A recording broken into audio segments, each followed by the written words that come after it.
সড়ক দুর্ঘটনায় গত পরশুদিন দুজন গুরুতর আহত হয়ে তারা নিহত হয়েছেন।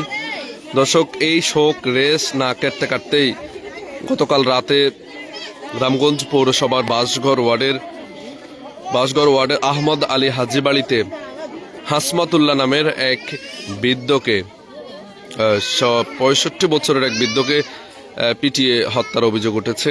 দর্শক, এই ঘটনায় পুরো এলাকায় চাঞ্চল্যকর ঘটনায় পুরো এলাকায় শোকের ছায়া নেমে এসেছে এবং বিষয়টি নিয়ে ব্যাপক আহাজারি এবং শোকের ছায়া নেমে এসেছে।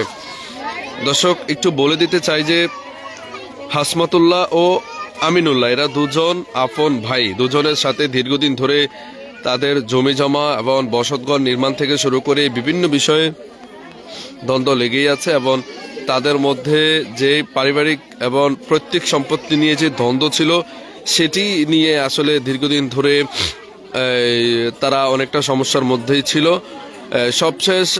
সবশেষ তারা কে কোন দিক দিয়ে সম্পত্তি ভোগ করবে এবং বসতঘর নির্মাণ করবে বিষয়টি নিয়েও আসলে মোটামুটি একটা সমাধানের পর্যায়ে আসে। তবে যতগুলো সমস্যা সৃষ্টি হয়েছে সবগুলো সমস্যার মধ্যেই আসলে রাজনৈতিক যে নেতৃবৃন্দ রয়েছেন তারা কম বেশ মানে প্রত্যক্ষ পরোক্ষভাবে তারা হস্তক্ষেপ করেছে।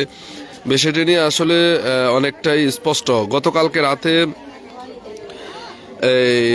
আপনাদেরকে একটু জানিয়ে দিতে চাই, আমিনুল্লাহর যে দুই ছেলে তোফায়েল, মোহন, এই দুজনে মিলে এসে এবং তাদের সাথে আমরা এই স্থানীয়দের বরাদে যে বিষয়টি জানতে পারি যে প্রায় 50 থেকে 60 জন সন্ত্রাসী বাহিনী এনে তারপরে তাদের উপরে হামলা চালায় এবং হামলা চালিয়ে তাদেরকে নাজেহাল করা হয়েছে এবং তাদের বসতঘর ভাঙচুর করা হয়েছে। তাদের বসতঘর ভাঙচুরের পাশাপাশি যে হাসমাতুল্লাহ যে রয়েছেন, যিনি যে 65 বছরের বৃদ্ধ, তাকেও নির্মমভাবে পিটিয়ে হত্যা করা হয়েছে। দর্শক, এখানে আমার তোফায়েল এবং মোহনের পরবর্তী সময়ে পাশাপাশি মোহন এবং ফাহাদের নেতৃত্বে যে সকল সন্ত্রাসী বাহিনী এসেছে তাদের পড়ায় মুখোশ ছিল। আমরা স্থানীয় যে সকল ভুক্তভোগীরা রয়েছেন তাদেরকে বারবারই জিজ্ঞাসা করার চেষ্টা করেছি এবং জানার চেষ্টা করেছি।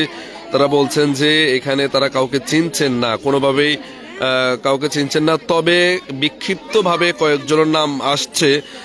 আমরা হয়তো বিষয়টি এখন জানাতে পারছি না, পরবর্তীতে আমরা বিষয়টা আপনাদেরকে অবশ্যই জানিয়ে দেব যে